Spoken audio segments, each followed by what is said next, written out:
Boa noite. Com cara de boa tarde, né, gente?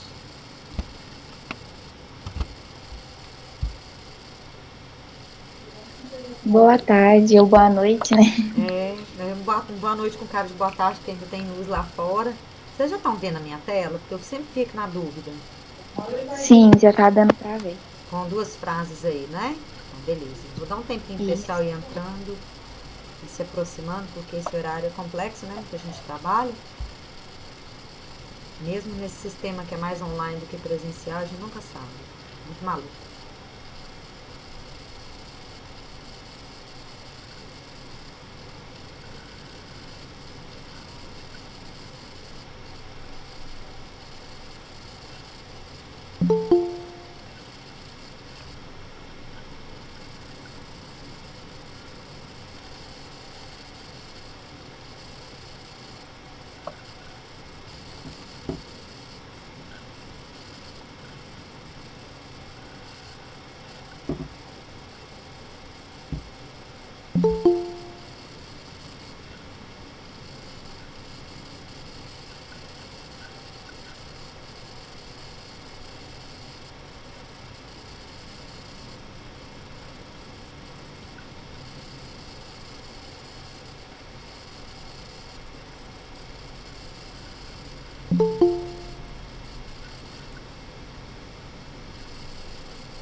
Enquanto o pessoal vai chegando, gente, vamos trocando ideias aí a respeito das frases.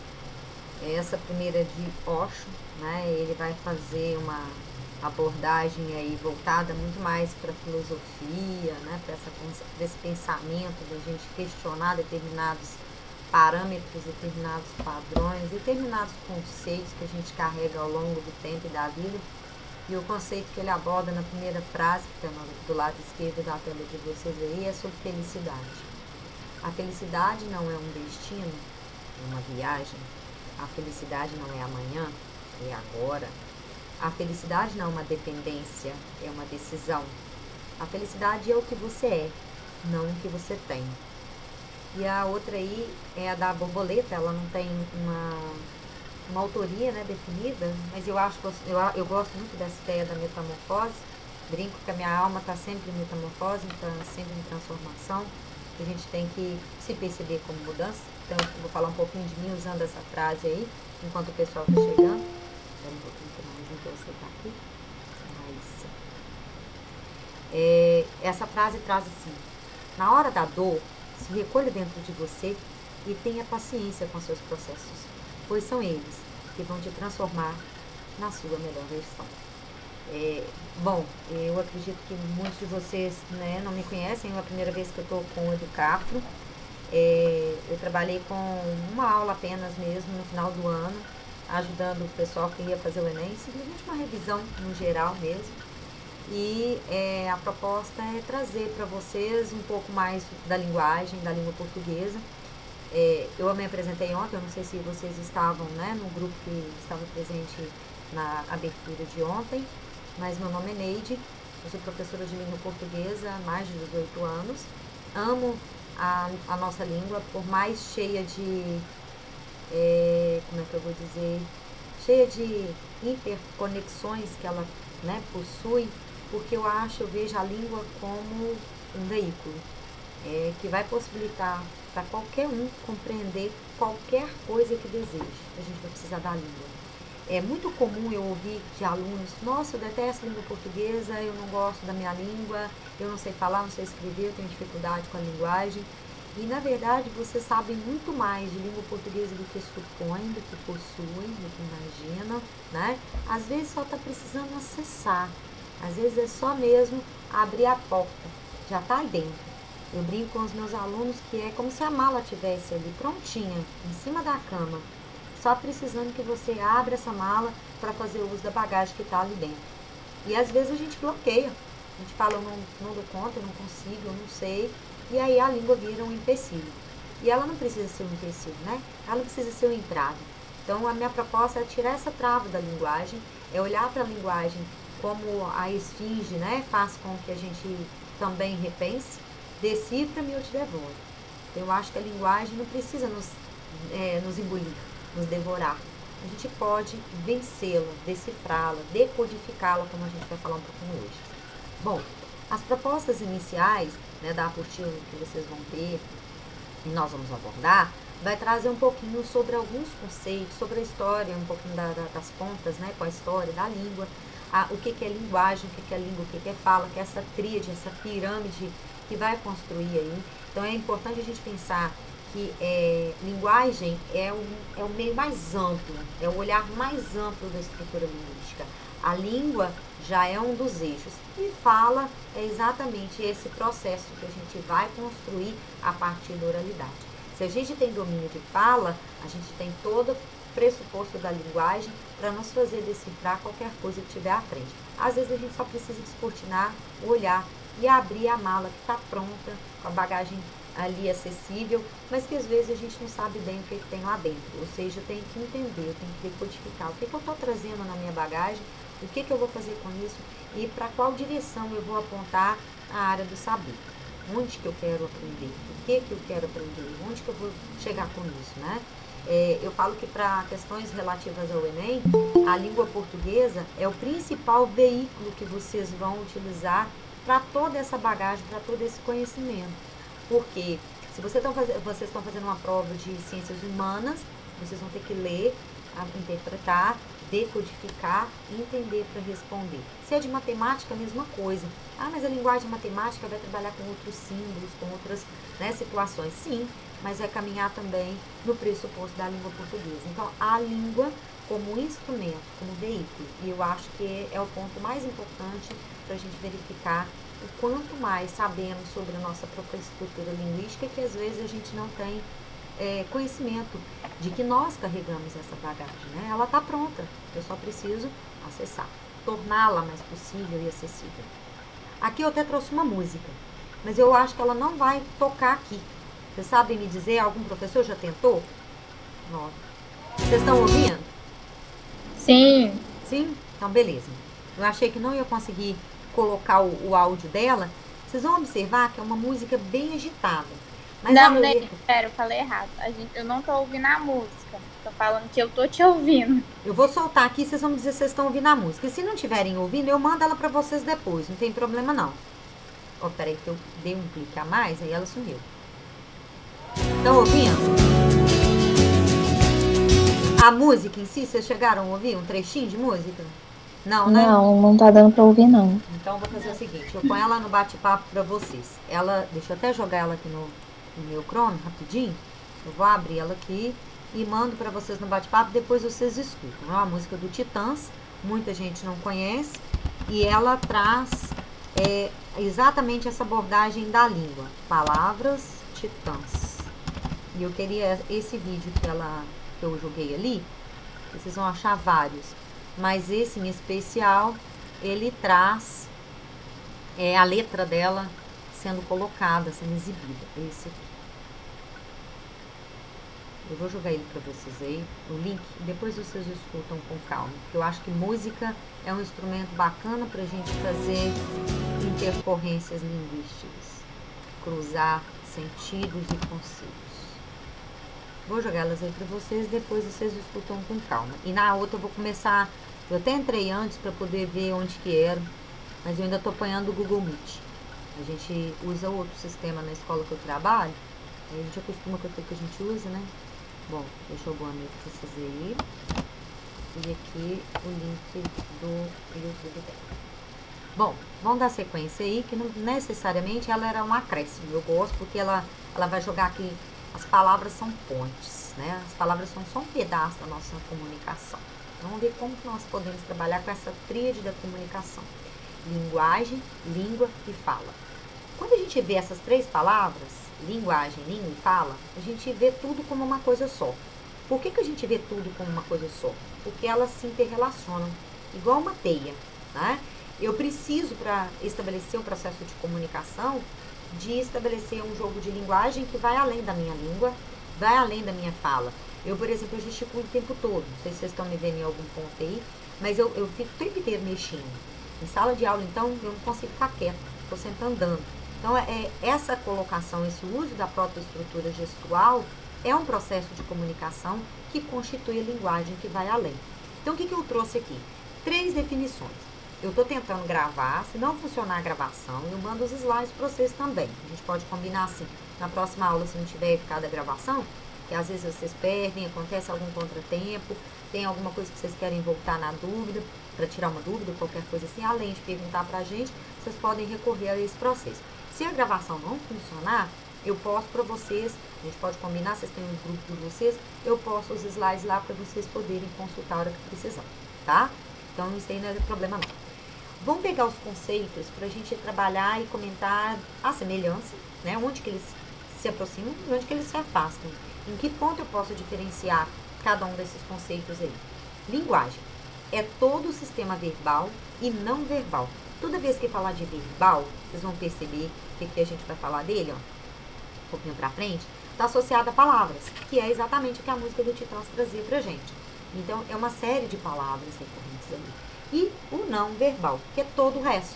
É o gestual, são as imagens, numa tirinha, por exemplo, o desenho do personagem com determinada expressão facial, é uma placa de trânsito, é uma expressão corporal, a dança, por exemplo, cai bastante no Enem. Então, tem várias situações.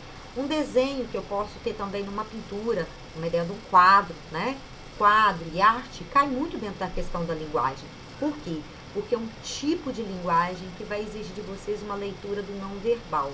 Então, é uma compreensão que vai além do que a palavra traz para a gente como subterfúgio, como base também. Então, primeiro, características do sistema verbal, palavras, e do não verbal, todo o resto. Sinais, qualquer tipo de sinal. Gestos, gestos faciais, gestos corporais, desenhos, trânsito e por aí vai. A gente tem outros casos. E língua. Onde que a língua vai começar a constituir um processo de comunicação, né? Ou vai nos dar suporte, subsídio para a gente construir uma situação comunicacional mais clara. Primeiro, para a gente ter um processo de comunicação claro, é necessário que as pessoas falem a mesma língua. Mas, poxa, o português é tão amplo, tão diverso e tão rico, que muitas vezes a gente fala a mesma língua, mas a gente não consegue se comunicar, a gente não consegue se entender. Quantas vezes você manda uma mensagem para alguém e a pessoa, opa, peraí, ela te responde, e de repente você fala, opa, peraí, não foi bem o que eu quis dizer. Essa jogada da escritura linguística, né, nossa dificuldade de perceber o que o outro pensa e o que o outro diz, é porque nós temos uma mesma estrutura linguística, mas com muitas possibilidades de signos linguísticos. O que é isso? Nós vamos analisar o que é o signo linguístico um pouquinho para frente, que está aí no slide também. Então, primeiro, a língua é uma forma baseada em palavras, uma forma de linguagem, uma linguagem baseada em palavras. É uma estrutura linguística baseada em palavras. Mas só em palavras? Não. Porque se eu não tiver sinais de pontuação adequado, ou na fala eu tiver a entonação, a minha linguagem não vai ficar clara e no processo de comunicação vai ficar truncado, vai ficar confuso. Um sistema de signos convencionais. Nós vamos ver um pouquinho o que é signos linguísticos, para vocês entenderem aí, que é uma simbologia que a própria estrutura linguística traz. E isso é convencional. O que é uma coisa convencional? A gente reúne um grupo e combina, e dessa forma nós vamos nos comunicar. Quando eu era adolescente, a gente tinha um grupo de amigas que criou um código na escola para se comunicar. Porque a gente, naquela época, não tinha WhatsApp, não tinha celular, não tinha esses recursos, era tudo por bilhetinho. E nós tínhamos uma professora que ela era danada, ela adorava interceptar os nossos bilhetinhos e ficava lendo os bilhetinhos para a sala inteira. Então a gente criou um código linguístico. O que a gente fez? A gente usou alguns símbolos para simbolizar as vogais e algumas consoantes mais usadas, outros símbolos. Então, de maneira que só nós sabíamos traduzir aquele monte de desenho, nos nossos bilhetes. Aí ela não conseguia mais ler e debochar da gente. O que a gente fez, na verdade? A gente convencionou um código simbólico e também arbitrário. O que é isso? Que quebra determinadas regras, que pode modificar determinadas regras, mas nesse pequeno grupo era possível se comunicar. Fora desse pequeno grupo não haveria comunicação. É por isso que é convencionais ou arbitrários, pertencente a um grupo de indivíduos. Por meio desse sistema é elaborada a compreensão do mundo que cerca esses indivíduos e com o qual eles interagem. Então, sem a língua, a gente não tem um estabelecimento de uma linguagem tão clara. Então, e quem é surdo, por exemplo, surdo-mudo? Qual é o processo de comunicação? Eles vão criar uma língua específica, já criaram, que é a língua de sinais. Então, Libras, na verdade, é considerada uma língua porque é um sistema de linguagem que permite a comunicação dos mundos. A mesma coisa que a gente tem para outros sistemas linguísticos codificados, também convencionalizados. E o que é fala? É o que nós mais usamos. São os sinais utilizados pelo indivíduo na linguagem oral. Então, todo o processo de comunicação que visa esse vínculo oral, isso que nós estamos fazendo aqui, independente da gente estar usando como meio a internet, é a linguagem oral, é a fala que é pressuposta ali. É um ato singular, pois cada indivíduo pode optar pelas variedades da língua. Nós vamos também trabalhar qual a importância dessas variedades, como é que essas variedades podem me dar ganho de causa. Variação linguística, por exemplo, é uma das matérias da linguagem, dentro do eixo da linguagem, da língua portuguesa, que mais cai no Enem. Não tem um Enem que não cai pelo menos uma das 3 questões sobre variação linguística. Então, como que isso é cobrado? Isso nós vamos aprender primeiro a base, depois eu mostro para vocês algumas questões que já apareceram nesse aspecto. Pelas variedades da língua que desejar para a exposição da fala. Conforme o momento, o contexto, sua personalidade, o ambiente sociocultural que está inserido, na unidade da língua existe uma enorme variação nos diversos níveis de fala. Além da sua própria fala, é importante conhecer a fala dos outros para sermos capazes de efetuar um diálogo eficaz. Mesmo que a comunicação seja com diversas pessoas de variadas culturas e que haja algumas alterações na linguagem delas. Esse finalzinho aqui eu gosto de exemplificar com Portugal, por exemplo. Eu não sei se vocês conhecem, tem aí uma série de palavras, de expressões, ou seja, as palavras são todas comuns na própria estrutura linguística, que é a língua portuguesa lá e a língua portuguesa aqui. Contudo, a maneira de usar a língua e de expressar essa linguagem é própria. Portugal, por exemplo, em Portugal, você não fica na fila, você fica na bicha. Você, na verdade, você chegar num supermercado e pedir um durex, vão te trazer uma camisinha, porque o durex lá se chama fita cola. Né? Você não fica, você não anda de ônibus, você anda de autocarro, você não compra uma camisa nova, mas uma camisola nova.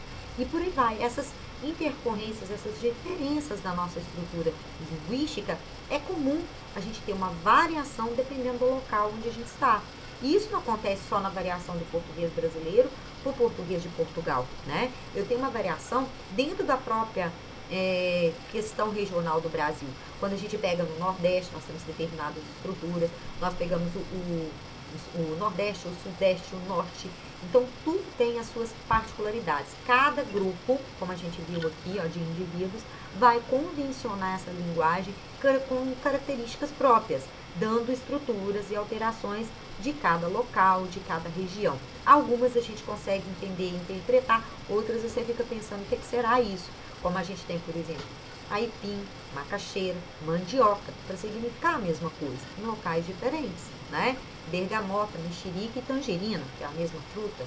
Então, esse tipo de recorrência na linguagem faz com que, às vezes, a gente tenha dificuldade de comunicar ou provoca aí alguns tipos de ironia ou de estruturas irônicas e cômicas dentro da língua.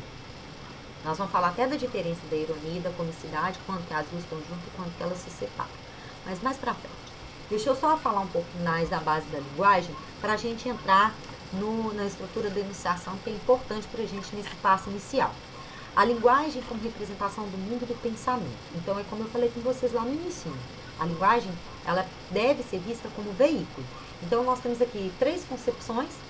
A primeira e a mais antiga delas é essa como representação do mundo do pensamento.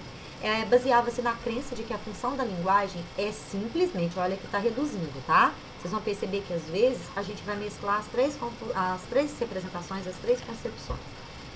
A função da linguagem é simplesmente representar o pensamento humano e o conhecimento que o homem adquire na sua vivência.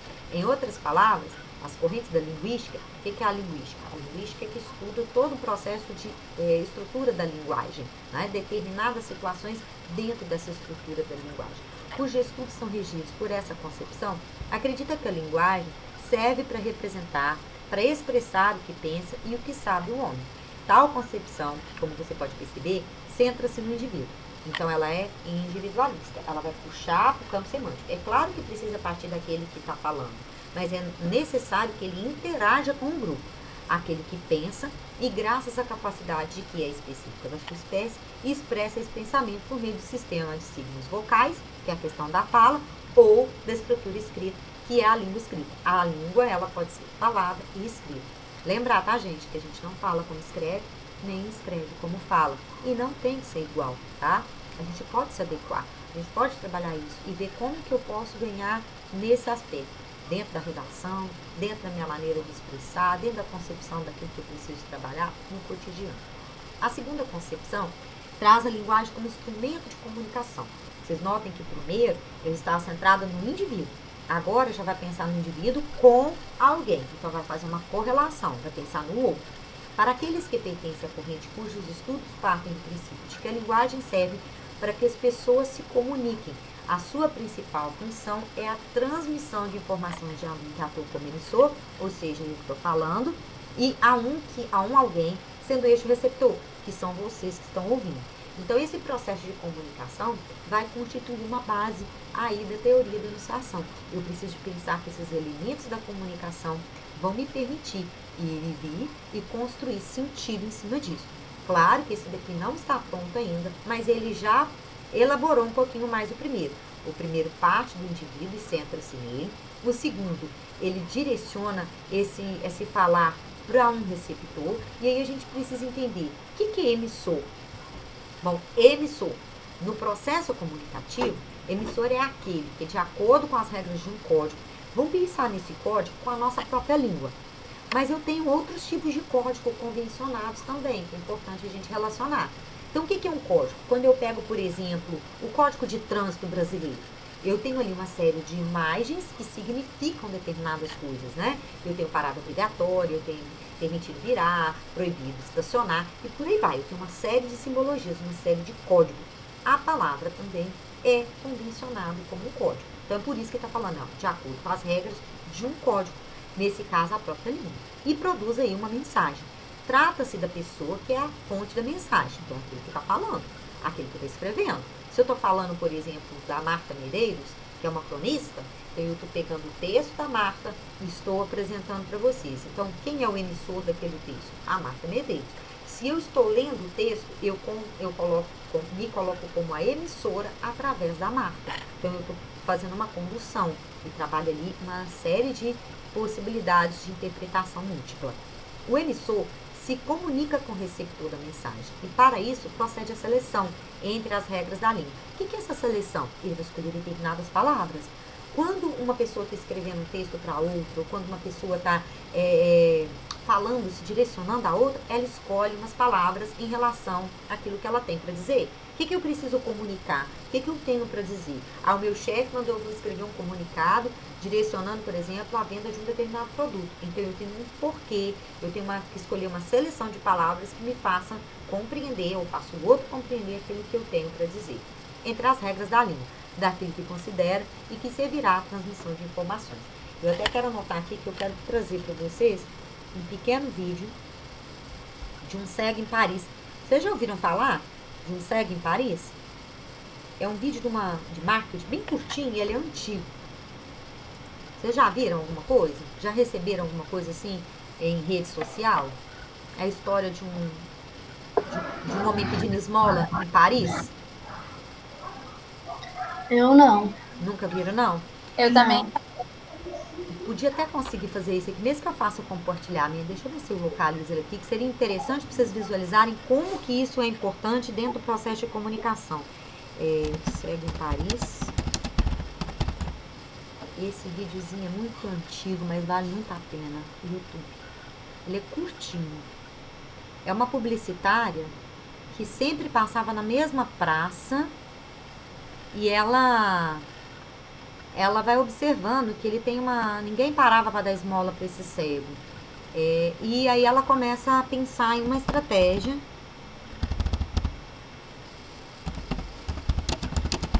para ajudar esse cego. Cego em Paris. Eu tinha isso salvo, mas faz muito tempo e ele, para explicar isso aqui, seria bacana. Aqui, ó. Ele tá até embaçado, gente, porque a qualidade dele não é muito boa. Né? Chama até o poder das palavras. Deixa eu jogar ele aqui e vou tentar fazer um compartilhamento diferente na tela com vocês. Vou compartilhar minha tela do YouTube. Vou fazer a troca da tela. Mesmo que eu volte aqui na onde paramos depois. Tem que parar a apresentação. Bom que eu vou treinando, porque cada um em um lugar. Agora eu volto a apresentar. O poder das palavras. Estão vendo essa tela? Um senhor sentado na escada? Sim. Então eu vou soltar o áudio e vocês me dizem se estão ouvindo, tá? Estão ouvindo? É só a musiquinha. Sim, tá dando pra ouvir. A qualidade de imagem não é boa, mas a ideia é bacana.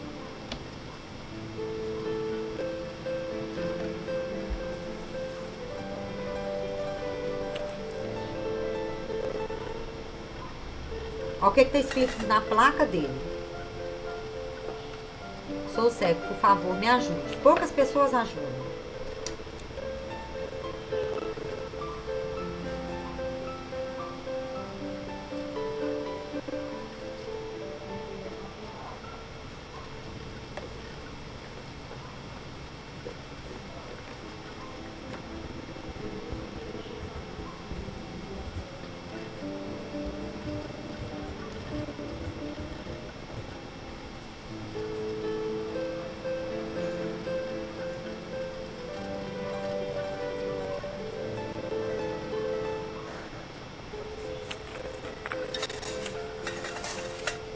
Olha como que mudou.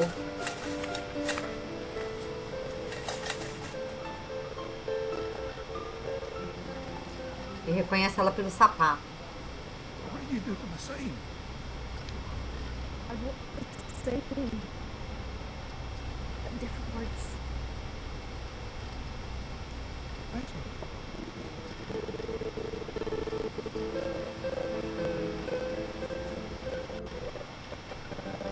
É um lindo dia e eu não posso vê-lo. A musiquinha tá travando. Pra vocês também deve estar. Então vocês observem por esse videozinho como que o poder da palavra mudou a história, né, dessa pessoa. Então, como a gente pode observar o poder que as palavras têm dependendo da maneira como elas são utilizadas. A gente observa que enquanto ele estava lá, por favor, né, sou cego, me ajude, poucas pessoas paravam e davam ali uma contribuição, ajudavam em alguma coisa. Quando essa publicitária passa e vê que poucas pessoas o ajudavam, ela resolve tomar uma atitude, né? Fazer alguma coisa para ele ali, de alguma forma, conseguir ter a resposta, as pessoas enxergarem, olharem para ele com um outro olhar. Então, ela troca o sentido das palavras. Tem uma das traduções desse videozinho, porque o original dele é em francês, e é muito antigo, que traduz bem assim, é primavera em Paris e eu não posso vê-la. Então, igual colocou, é um lindo dia e eu não posso vê-la. Então, você que tem o privilégio de ver, por que não ajudar? Então, é mais ou menos isso que o texto, né, que ela reescreve, possibilita a mudança das pessoas. Ele começa a receber muito mais moedas do que antes. Então, aí está o papel do emissor. Vamos ver o papel do receptor. Vocês estão vendo, né? Sim. Então, o que é o receptor? O receptor é exatamente para quem recebe. Aí, tem uma palavra que eu comecei a falar logo na nossa aula de hoje. Decodifica a mensagem. Então, essa palavra decodifica vem da palavra código. Aqui no emissor está a palavra código. A língua é um código, né? A placa de trânsito é um código. Então, o que é decodificar? É pegar isso que está numa palavra difícil e escrever com outra palavra, de uma maneira mais simples ou de uma maneira que toca mais a outra. Quando você observa esse vídeo, né, do cego em Paris, vocês observam que o que ela faz? Ela decodifica a situação dele com outras palavras. E ela toca na emoção das pessoas. Quando a gente usa uma palavra e não outra, a gente trabalha com esse apelo também, né? Com esse apelo emocional, com essa maneira de sensibilizar o outro para determinadas situações. E o marketing, a propaganda, ele explora esse tipo de recurso linguístico. Então, o que mais? Recebe e decodifica uma mensagem, ou seja, as informações transmitidas pelo emissor. Ele procede à decodificação da mensagem, buscando em sua memória os elementos pertencentes ao código. Aqui ele associa o código como língua, mas pode ser vários outros códigos juntos, às vezes concomitante, que é isso ao mesmo tempo, tá? O que mais? Selecionados pelo emissor e pela transmissão da mensagem.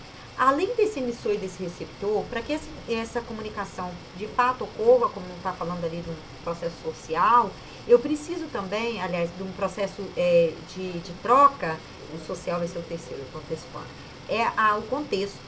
O que é o contexto? Quando eu pego, por exemplo, a frase que tinha antes no vídeo do cego, né, que é, sou cego, por favor, me ajude, algo parecido, eu tenho um contexto. Eu estava apelando para que as pessoas olhassem e percebessem a situação dele. Mas as pessoas sempre com pressa, sempre naquela correria que a gente vive no nosso cotidiano mesmo, não viu olhar, não tinha esse olhar para o outro, né? Não enxergava o outro.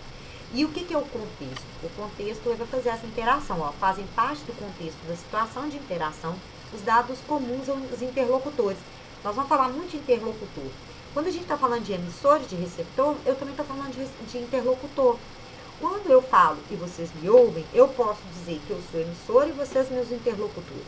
Se vocês me perguntam para que eu responda alguma coisa, você se transforma no emissor ou nos emissores e eu na receptora ou interlocutora. E interlocução é conversa, isso nós vamos ver também mais adiante, aparece aqui, mas eu entro nesses detalhes com vocês na próxima tela, já tem alguma coisa. Em outras palavras, trata-se do conjunto de conhecimentos que ambos têm e utilizam no mesmo momento de interlocução. Por exemplo, se eu estou tentando falar alguma coisa sobre um assunto que vocês desconhecem, Se eu não parto de um processo de comunicação que é comum, da estrutura linguística que todo mundo conhece, da língua portuguesa que é a mesma que vocês falam, eu tenho que falar. Por exemplo, se vocês falarem espanhol e eu falar francês, nós não vamos conseguir comunicar, né? Nós podemos até trabalhar o gesto, trabalhar algumas situações que permitem uma comunicação mínima, mas a comunicação clara se perde. Por quê? Porque esse código não comunga, o contexto não se constrói.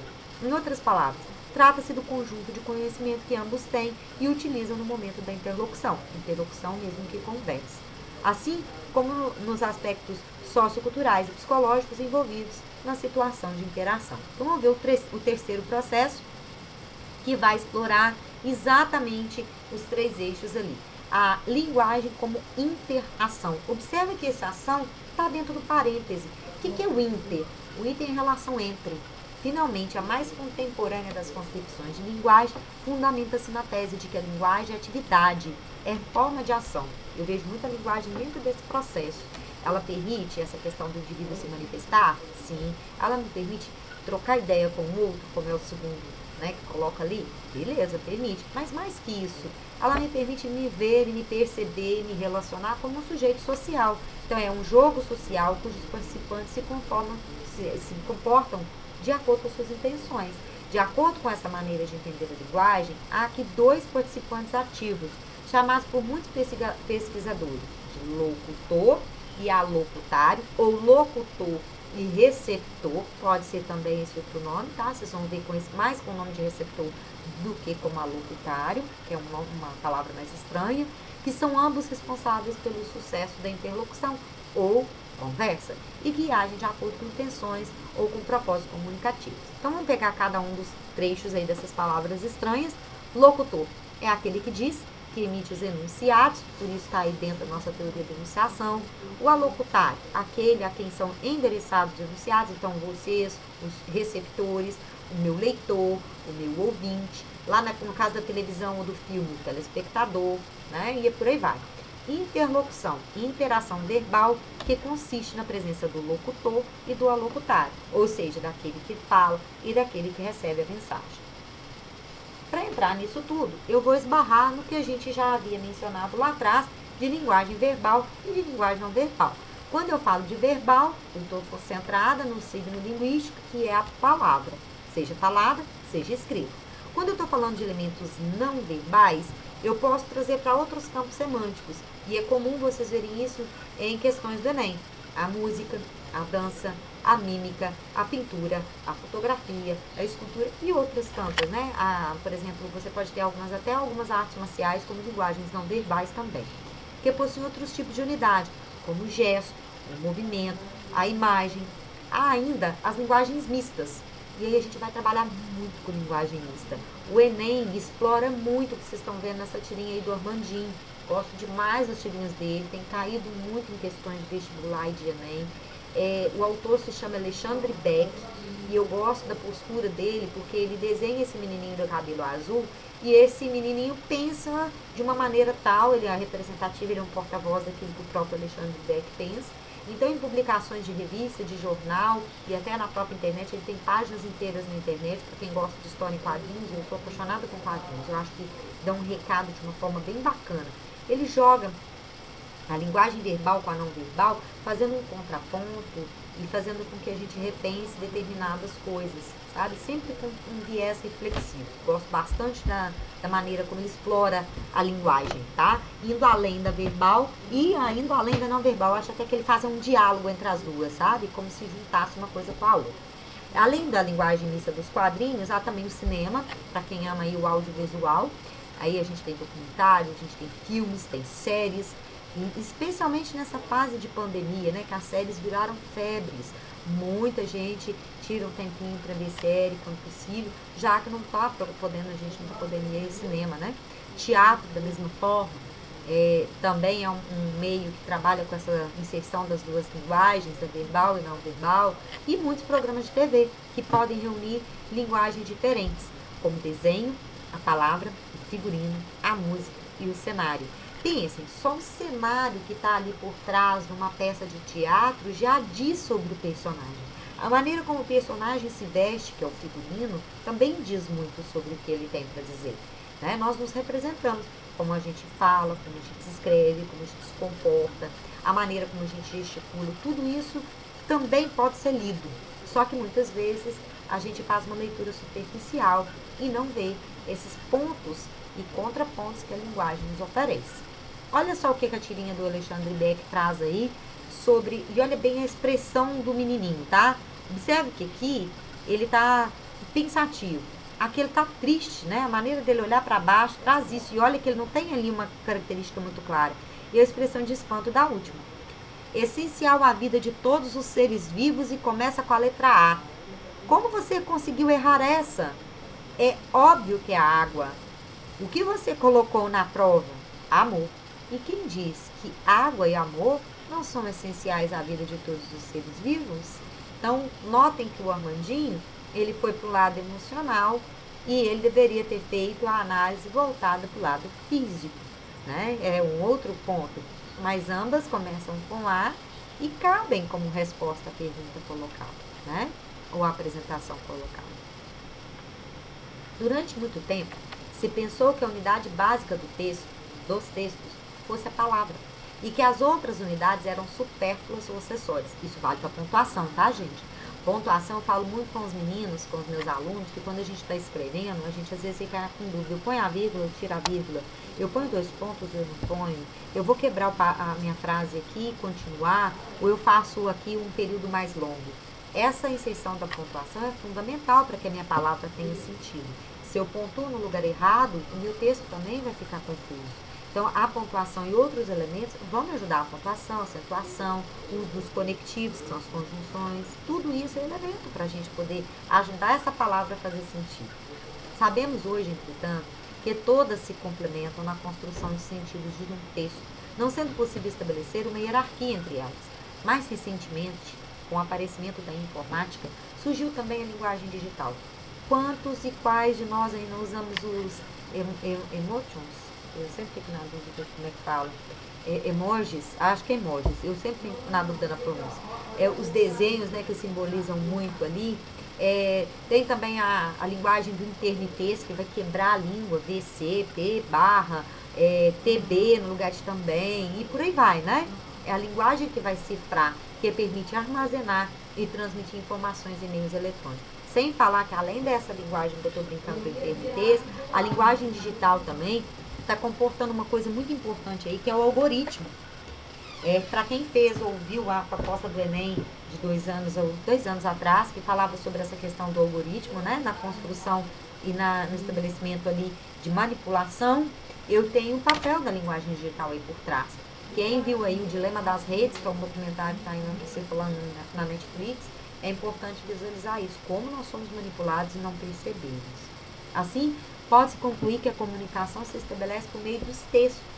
E que textos? Orais, escritos, verbais e não verbais, produzidos e lidos por pessoas, os interlocutores do processo comunicativo, que compartilham conhecimentos comuns e que constroem solidariamente ou não os sentidos desses textos. Então, vamos ver alguns.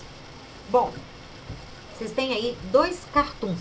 Aí eu deixei aí de propósito, retirado de um livro didático que eu uso. Aí são 2 tirinhas, 2 cartoons, melhor dizendo, do Laerte, da Laerte, né? Tem o nome dela aqui, tem aqui também na relação da própria emissão do cartoon. Qual a diferença de cartoon, de tirinha e charge? Vocês têm essa noção? Ou acham tudo muito parecido e tudo comum? Como é que eu posso separar um do outro? Vocês têm noção da diferença? Tirinha, cartoon e charge? Eu não tenho muita noção, não. Eles são muito parecidos, né? Se a gente olha isso daqui, tanto que eu fui pra falar, quase que eu falei tirinha, porque dá pra gente pensar numa tirinha, né? Só qual a diferença? A tirinha, ela tem uma sequência narrativa. Então, eu tenho mais de um quadro que constitui ali uma sequência. O cartoon é um quadro só. É uma imagem só que vai trazer isso. Então, tá até uma definição aqui do que é cartoon. E muitas vezes a gente nunca visualizou o cartoon como esse conceito. Daqui a pouco nós vamos interpretar as 2 imagens que eu acho que é válido. Cartoon é uma espécie de desenho humorístico. Toda vez que vocês ouvirem a palavra humorístico, a gente associa muito humorístico com graça, com achar engraçado. E humorístico, vocês vão lembrar que o humor pressupõe a chamada ironia, quando eu digo uma coisa para significar outra. Então eu posso jogar com a ironia para fazer o outro rir, que é para construir comicidade, ou eu posso usar a ironia para debochar, para criticar, para ironizar. E Laerte vai fazer isso nas duas apresentações que a gente tem aí. Nas duas imagens a gente tem aí um cartoon crítico. Então, que é o que está falando aqui, ó, cujo objetivo é divertir o leitor e quase sempre fazer uma crítica a um tema da realidade. Nesse ponto de fazer uma crítica a um tema da realidade, é que se liga com a charge. Eu vou julgar o que é a charge, tá? E eu volto lá para a gente analisar. Isso aqui é uma charge. Por que lá é um cartoon que uma charge? Devido ao ponto ali da crítica.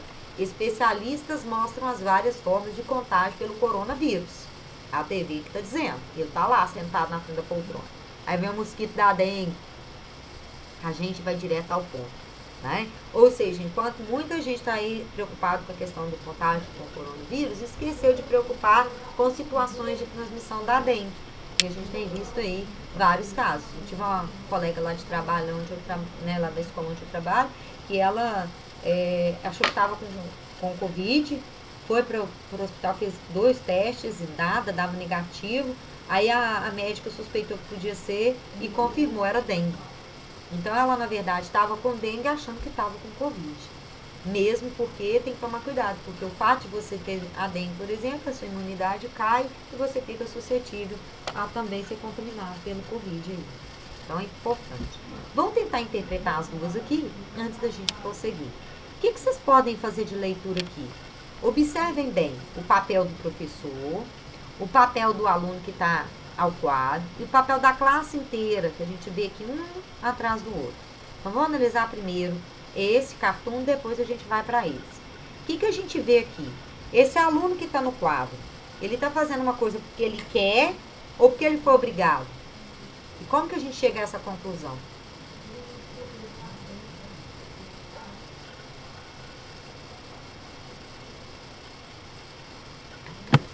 Eu acho que é porque ele quer. Será que o professor não está bravo com ele? Não, olha a postura do professor. Gente, é importante a gente visualizar que o corpo fala. Tem até uma série, mas eu acho que, não sei se ela está convencionada nessas plataformas digitais comuns. Tem um aluno até que me falou o nome dela, Leste Me, alguma coisa assim, que é uma série que trabalha um pouquinho com a questão do FBI. Que no FBI, eles têm alguns policiais especializados em linguagem. O que essas pessoas fazem? Elas analisam você detalhadamente para descobrir se você está mentindo ou não. Então, se está te perguntando se você é culpado de um crime e você dá determinados sinais, eles começam a conjecturar que você realmente pode ser o criminoso ou que você é inocente. Então, quando, por exemplo, uma pessoa está falando e você cruza os braços, que nem a postura do professor aqui, você está dizendo que você não está nem aí porque está sendo dito. Se você chega, por exemplo, a linguagem muito curiosa, um grupo de adolescentes, isso é muito comum e perceptível, mas a gente passa por ela, faz uma leitura tão rápida, que às vezes a gente não percebe que a gente está lendo. E é uma leitura. Tem um grupo de rapazes de um lado, um grupo de moças do outro. Então tá um olhando pro outro, de repente uma moça começa a olhar pro rapaz, ele começa a olhar para ela, e há uma troca de olhares. Tá rolando um clima, como diz a professora de química, que é a minha amiga, ela fala assim, olha que tá rolando é uma química, né? Só no olhar, uma transmissão de energia ali. E aí o que você observa? Se ele faz sinal para ela e ela cruza os braços, qual a leitura que a gente pode fazer do gesto dela de cruzar os braços para ele? Que ela não quer? Que ela não quer. Ou seja, não investe porque não vai rolar. Não adianta. Então é uma leitura do que está sendo dito, do que está sendo percebido. A gente está dizendo com o corpo. E se ao contrário dela cruzar os braços, ela vai e mexe a mão no cabelo, joga o cabelo para trás? O que significa? Que ela tá querendo. Exatamente. Pode investir que vai rolar. Então, ou seja, a linguagem dos dois, no olhar, percebeu, a gente percebe isso. Então, o corpo também fala. A linguagem, ela não é só a palavra. Então, nesse caso, a gente vai observar a postura do professor que deu um castigo para o aluno. Eu tô reparando isso mesmo. Todos os alunos estão com trompete, não sei como é que fala. Isso mesmo. É um trompete mesmo. E o barulho que tá aqui, ó, que é uma onomatopeia, é o som desse instrumento. A flauta vai fazer pum aqui? Não vai, não. Não. Flauta não vai emitir esse som. Poxa, por que não pode ser ele mesmo? Por que não pode tocar a flauta dele? Enquanto os outros... É aquela coisa de acabar com a imaginação da criança, né? A vida toda a gente vive isso, né? Quantas vezes a gente não é podado? Quem de nós nunca foi podado em alguma coisa ao longo do processo de aprendizagem, né? Um poda daqui, outro poda dali. Só que a gente fala, opa, peraí, eu quero voar. Então me permite. Então esse cartoon, essa imagem, traz aí uma releitura de uma sala de aula tradicional de música, né? A gente observa que todos estão dentro da mesma convenção, ele se destoou, ele é o diferente, ele é aquele que não compactua com a maioria, e só porque ele quer tocar um instrumento diferente do outro ou dos outros, ele recebe um castigo, né? Que é reproduzir no quadro um som que o seu instrumento jamais faria. Então, eu acho que Laerte dá um recado bem bacana aí pra nós. E na de baixo, o que a gente observa aí? O que está escrito nesse quadro cheio de detalhe aqui? O que vocês conseguem visualizar aí da imagem?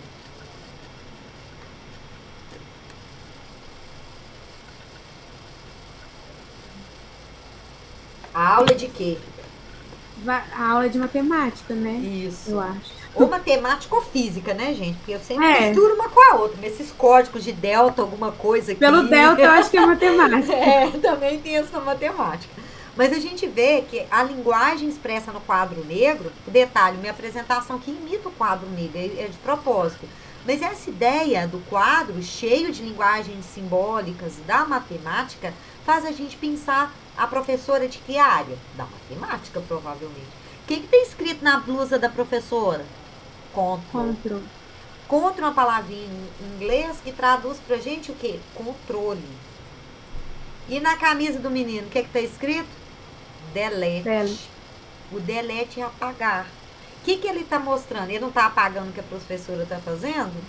Então, qual que é a imposição que a escola tradicional faz com a gente, né? Que muitas vezes a gente tem que fazer essa transcrição, tem que fazer essa compreensão ali. Aqui, esse aluno pode estar ajudando a professora, que vai fazer outros cálculos. Aqui está recebendo um castigo. Mas todos os dois trazem aí o universo da sala de aula, as duas imagens. E eu acho que esse tipo de coisa faz a gente refletir, faz a gente pensar.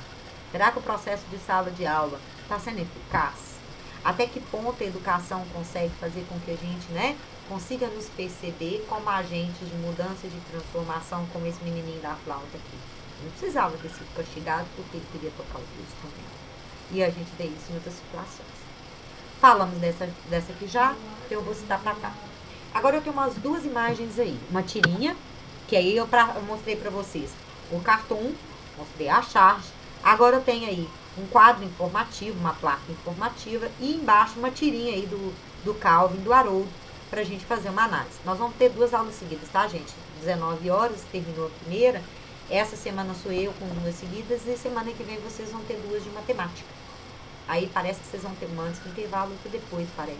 Acho que é isso, se eu não estiver enganado, o que o Adriano me disse. Depois eu acho que até já deve ter passado para vocês o horário, aí fica fácil de vocês entenderem. Vamos observar a placa aqui. Essa placa, ela traz pra gente aqui uma série de símbolos bem icônicos, né? Esses códigos convencionados aqui são bem simbólicos. E aí tem uma explicação do que está no desenho.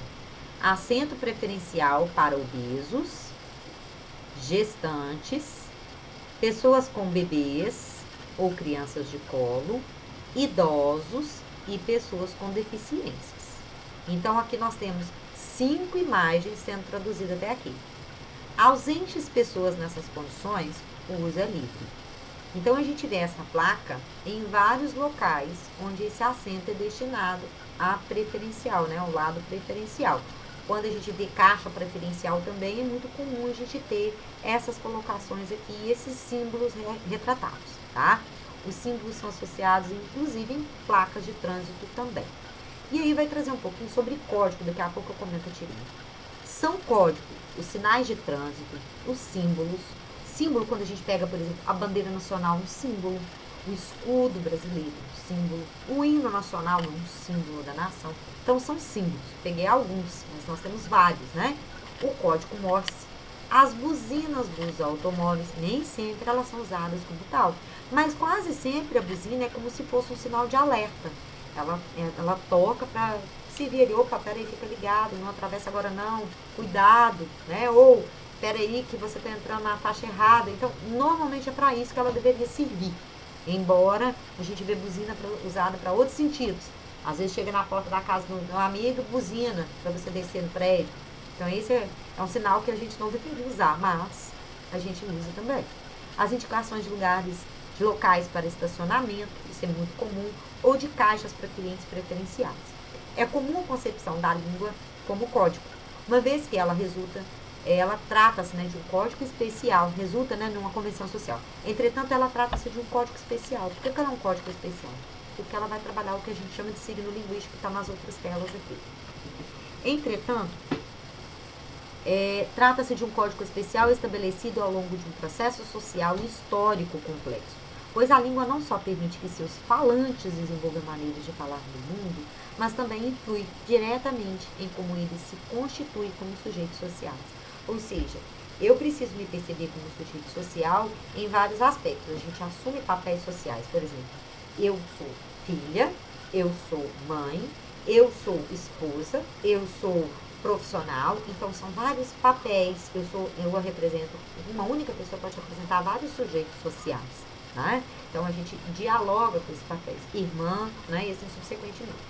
Vamos observar a linguagem, imagem e palavra. Então vocês vão observar bem a imagem do Calvin nesses dois para poder entender a diferença das expressões que ele traz aqui. Tô com fome, posso fazer um lanche? Ele pedindo para a mãe. Claro, sirva-se, a cara boa dele. Pode pegar uma maçã, uma laranja na geladeira, a cara de espanto. E ele com um baleiro, um pote de bolacha, de doce, algo parecido, que é o que eu traduziria isso aqui. Embora usemos o mesmo idioma, não falamos a mesma língua. Ou seja, o que a mãe dele falou que ele podia comer era o que ele queria comer, gente?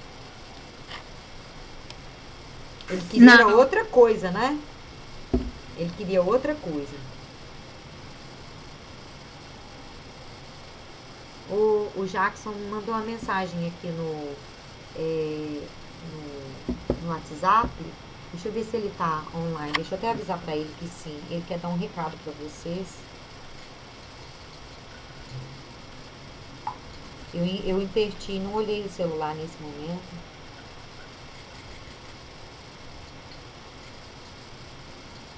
Deixa eu responder ele, porque senão ele fica sem resposta. Agora que vi.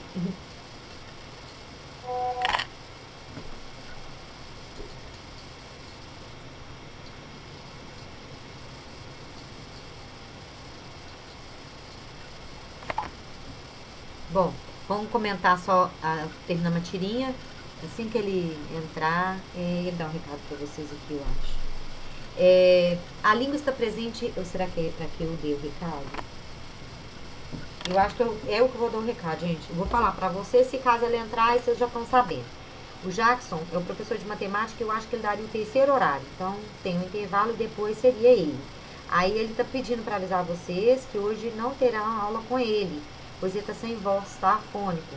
Então, por gentileza, se não for atrapalhar, dá o recado a vocês, tá? Esse é o nosso instrumento de trabalho. Quando a gente está sem voz nenhuma, a gente não consegue comunicar. Eu nem conseguiria dar o recado, foi até bom eu ler a mensagem até o final. Achei que ele queria entrar na aula e dar o recado. Aí talvez o Adriano tenha conseguido modificar aí e ter uma substituição. Não sei como é que ficou não, tá bom? Eu vou perguntar para eles aqui. A língua está presente em todas as interações sociais de que participamos no nosso cotidiano. É por meio dela que nos constituímos como sujeitos sociais, que é o que nós falamos lá atrás. A maneira como falamos das coisas influi diretamente nas concepções que temos delas. Vocês sabiam, gente, que a gente leva só 7 segundos para criar um preconceito? É tão rápido que a gente, às vezes, olha para o outro, julga e condena com uma rapidez incalculável. Então, a gente tem que tomar muito cuidado com o poder que a gente utiliza sem saber, né? Sem, de fato, ter consciência dele. Eu vou jogar aqui um videozinho para vocês, assim que eu terminar essa tela aqui, deixa eu só abrir ele no YouTube, porque ele precisa ser um traduzido, legendado.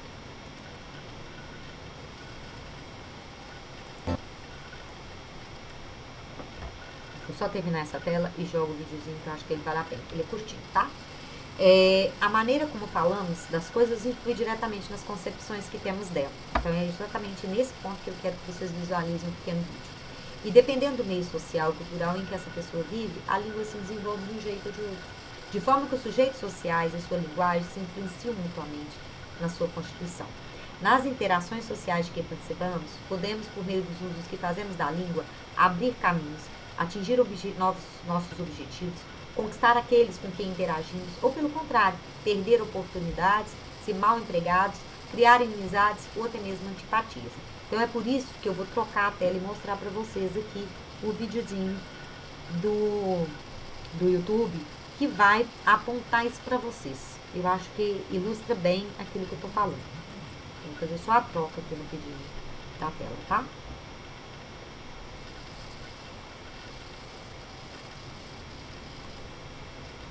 Se vocês não estiverem me ouvindo, vocês me falam. Embora ele é para ler, mas tem uma musiquinha de fundo tocada, tá?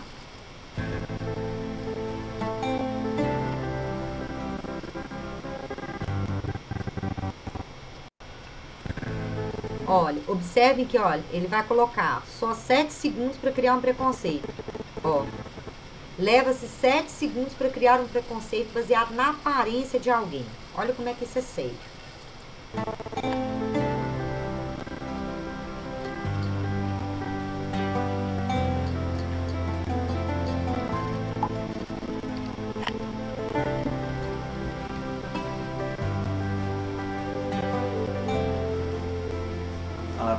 As heavy metal and the band I started with friends. He's got long hair, but at work he ties it in a ponytail. Probably piercings. I read a lot of books. I read cognitive psychology, behavioral science. I've spoken at TED Talks. Really? Wow. You look nerdy. Like you think you're cool, but you're still a nerd. أكثر شيء مركز عليها التراث الإماراتي واللغة العربية. And I also think he's wearing a fedora. Yeah, even I felt that. Yeah. أنا وايد أحب الطبخ. دائما يعني معظم وقتي أطبخ ونطبخ. طبعا يعني He is mature, like he's like cheddar cheese. You mean basically nothing. Extreme sports athlete. I skydive and pretty high risk activity for sure. Your actions speak louder than words, right? God, dude, Whoa. that's awesome.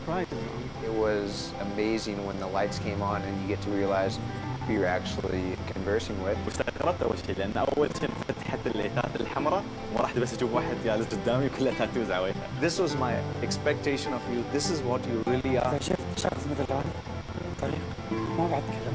You guys should be swapped. I didn't expect that. The rocker was someone who I wouldn't expect to be, you know, a heavy metal musician. I should have these tattoos not you man. Change. الشاب اللي قبالي براسي كنت راسم صورة انه هو راح يكون عربي كثير شايف. That's how you look. When I saw Garrett on a wheelchair, I was completely taken aback. Hey man, come on.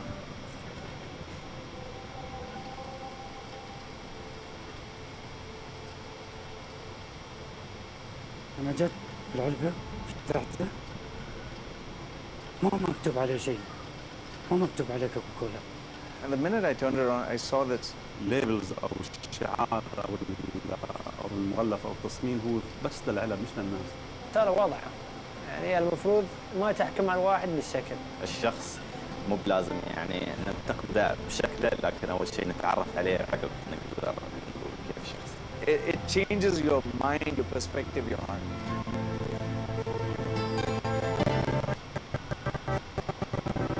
Mesmo a musiquinha travando, não sei se é a conexão em si, vocês observem que a Coca-Cola, né, que esse é, na verdade, é um videozinho da Coca-Cola, vocês colocarem, por exemplo, aparências Coca-Cola no YouTube, ele vai aparecer lá. E vocês observam que o experimento social, né, que é literalmente uma interação social que foi proposta aí pela Coca-Cola, traz aí uma abordagem muito diferente do que a gente está acostumado, porque a gente julga e condena com uma facilidade, com uma rapidez incalculável.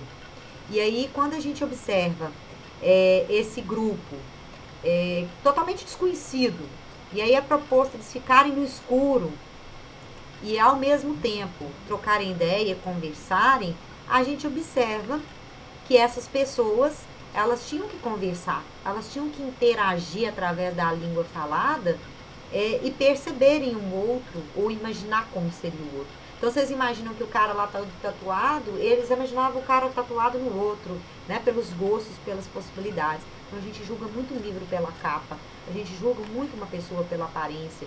E aí eu acho interessante as frases finais, quando ele coloca aí que os rótulos são para as latas, são para as coisas, né? Rótulos e design são para as coisas, não para as pessoas.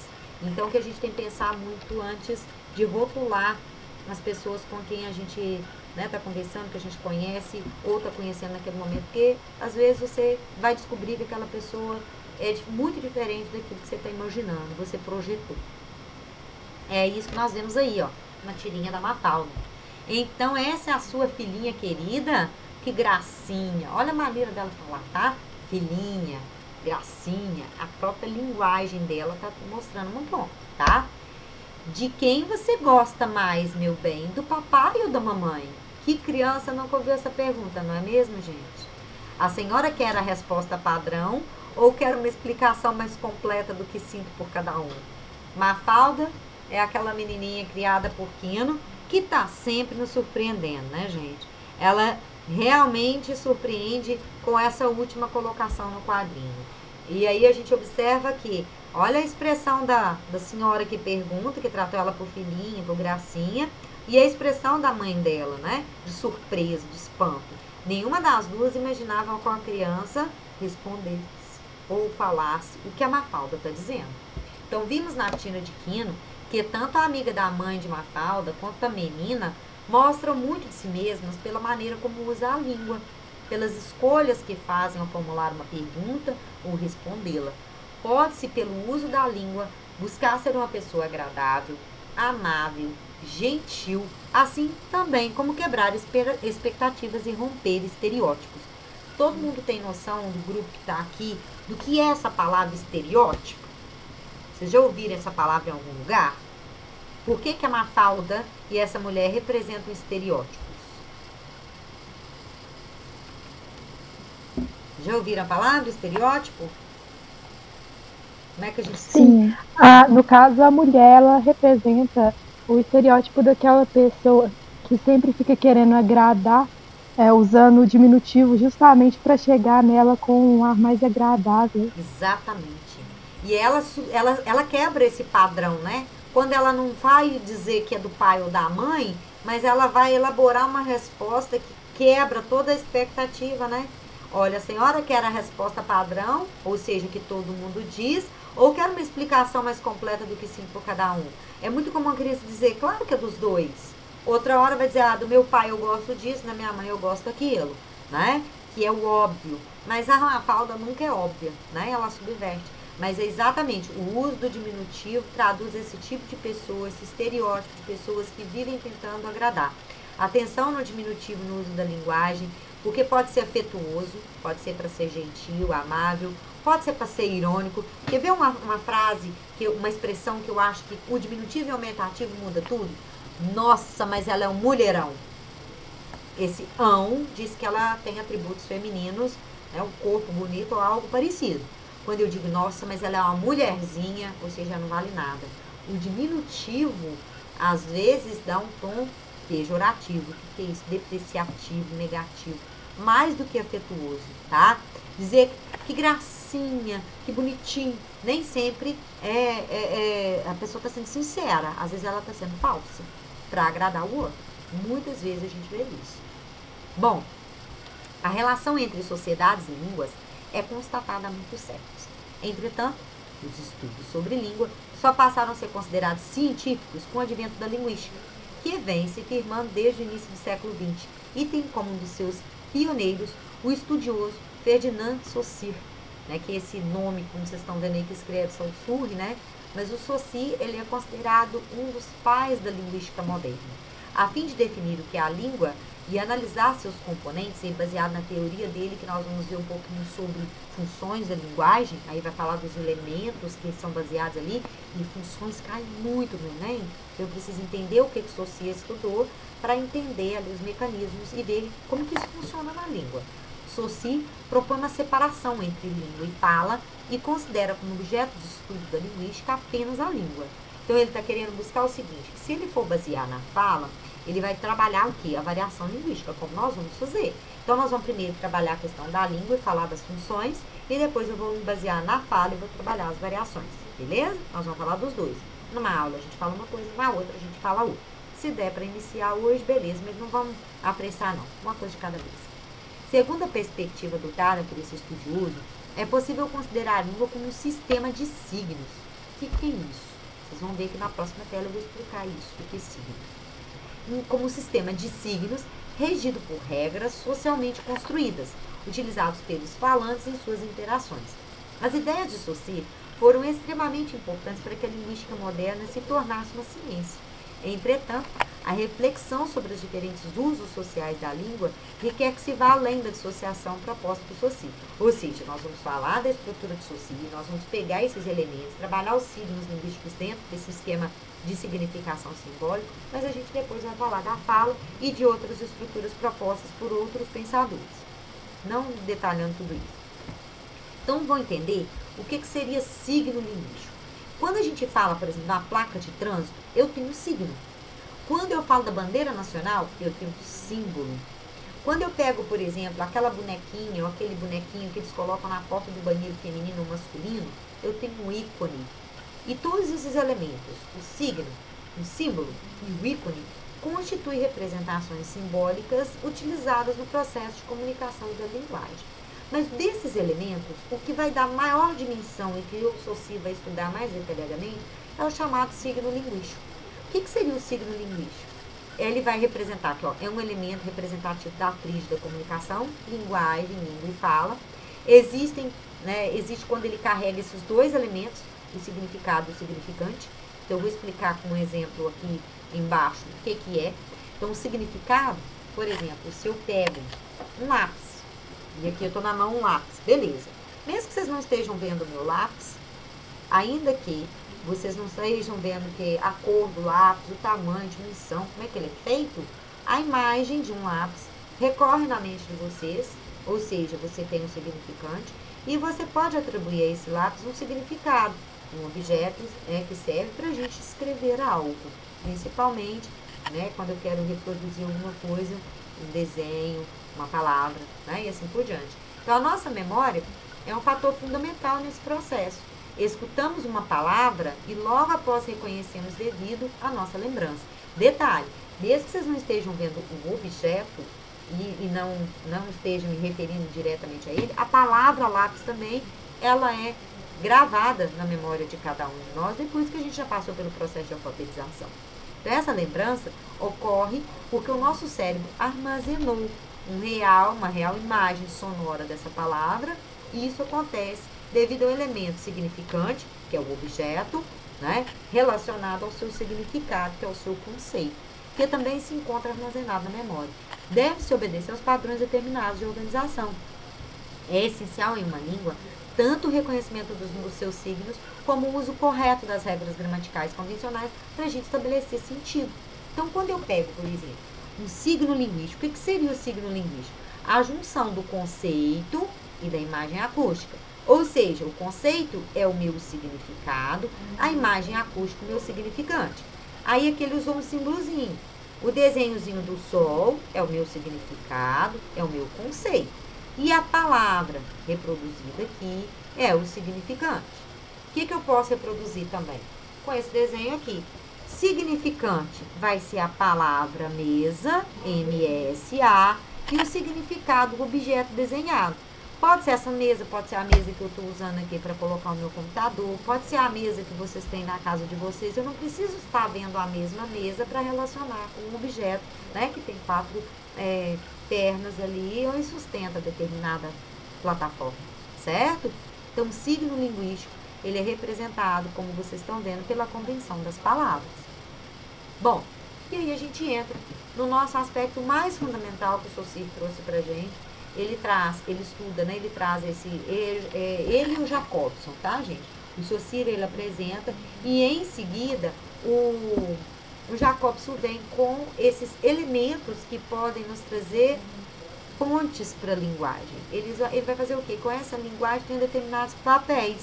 Então eu tenho o emissor, tá? Que, aí nós vamos pensar sempre nessa palavra inicial aqui como os nossos elementos de comunicação.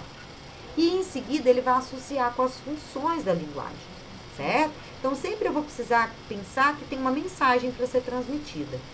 Esse emissor que está falando, né? No caso sou eu, estou tentando passar uma mensagem. Então o que eu vou fazer? Esse emissor, uma mensagem direcionada ao receptor. Mas ele vai precisar de pensar em outros elementos da comunicação. Que canal vai ser usado? O canal que nós estamos usando é a internet. É, por exemplo, o Google Meet? Sim, é um canal. O que mais? Qual que é o referente? Se eu tenho referente, muitas vezes eu não tenho a mensagem propriamente dita. O que é o referente? Quando, por exemplo, eu tenho uma notícia, o foco dela é só informar. Quando eu tenho uma poesia, uma música, como a gente comentou lá no início, né, na música do Titãs, que eu queria ter passado, devia ter mostrado ela assim mesmo para vocês, a gente fica inseguro, mas eu vou trazer um videozinho depois e a gente troca ideia em outras aulas. Sempre é bom fazer essa troca. O que a gente tem como a função, por exemplo, na música? Uma função poética. A mensagem que ela vai trazer ali, ela é uma mensagem simbólica. Ela é uma mensagem que vai trabalhar outros tipos de códigos, né? E por falar em código, o que seria o código? Se eu estou usando a língua portuguesa, ele é um código. Se eu estou usando um quadro do Leonardo da Vinci ou um Renoir, eu tenho outro código, tem uma pintura. E aí eu tenho aí todo o processo de comunicação. Então vamos ver isso detalhado. O que as funções da linguagem vão trazer? Para que eu crio determinados tipos de texto? Quando eu falo de funções, deixa eu jogar isso aqui de volta na tela. Quando eu falo de funções, gente, é importante lembrar que dificilmente vai ter uma só. É muito comum o texto ter foco no emissor, mas apresentar o receptor. Ter foco no referente, mas apresentar também alguma coisa do código. Ter alguma coisa do código e também ter ali a função poética. Então essas funções são interrelacionadas, porque o texto, um tipo de texto exclui o outro. Nós vamos ver isso com exemplos, que eu acho que fica mais fácil vocês entenderem. Então vamos ver primeiro, o que seria, eu falei também da função da linguagem que está centralizada no emissor. Então aqui vai trazer isso detalhadamente, o próximo está lá o exemplo. Tem umas frases aqui, mas tem exemplos de outros tipos de texto. Funções da linguagem, função emotiva, expressiva. Emotiva, tem a ver com o quê? Com a emoção. Então tudo aquilo que está centralizado no que eu sinto, no que eu quero, no que eu penso. Então é exatamente isso, ó, centralizada no emissor.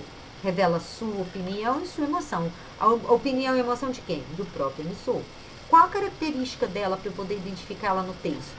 Ela prevalece a primeira pessoa do singular. Quem é a primeira pessoa do singular? O eu ou o nós. Ou ela utiliza o singular eu, ou utiliza a primeira do plural nós. Mas apresenta sempre essa prevalência da primeira pessoa. Ela vai estar sempre aparecendo ali. Uso de interjeições, o que é isso? Oh, nossa, meu Deus. Tá? Essas interjeições são muito comuns. E, normalmente, essas interjeições são acompanhadas de exclamações. É o sinal de pontuação me ajudando a identificar também o tipo de função, tá? É a linguagem das biografias, das memórias, das poesias líricas e das cartas de amor. Ah, mas isso não significa que a biografia, por exemplo, não tem outra função. Que essa poesia lírica cheia de rimas ou essa carta de amor também não tem outro tipo de função inserida ali. Então, observe essa. Estou tendo agora uma vertigem. Esse estou que marca a função emotiva. Tenho um pouco de medo. Está revelando um sentimento dele. O que me levará à minha liberdade? O que é isto que estou te escrevendo? Aí aqui, ele já tem a presença do receptor e está falando do código. Está escrevendo. Isso me deixa solitária, também sentimento. Mas focado principalmente no eu. O me, o estou de novo, o tenho, o minha, é marca registrada da função da linguagem emotiva. Então, aí tem um esqueminha da função emotiva. O que ela é? Então, tá aqui um pouquinho dela também. A função emotiva, também chamada de expressiva, estava lá, mas eu não comentei, né? É importante falar desses dois números. Fundamenta-se na subjetividade. Então, é aquilo que o interlocutor, que é o emissor brasileiro, o emissor está dizendo, é um dos interlocutores, né? O emissor está sentindo, o emissor está pensando, ele que quer transmitir. Isto é, a mensagem que é utilizada pelo emissor está caracterizada pela transmissão de emoções e de sentimentos. Qual que é o objetivo dessa função, que está aqui do lado de cá? A função emotiva faz parte das funções da linguagem que estão entre os principais assuntos que caem nas provas. Então, por isso que é tão importante cutucar isso aqui. É usar a língua com um determinado específico, com um ponto específico. Elas são importantes ferramentas na comunicação, baseada na forma como os indivíduos se expressam, conforme o texto que o emissor quer passar e para quem será enviada a mensagem. Por isso se faz necessário compreender alguns elementos da comunicação. Quais são os elementos?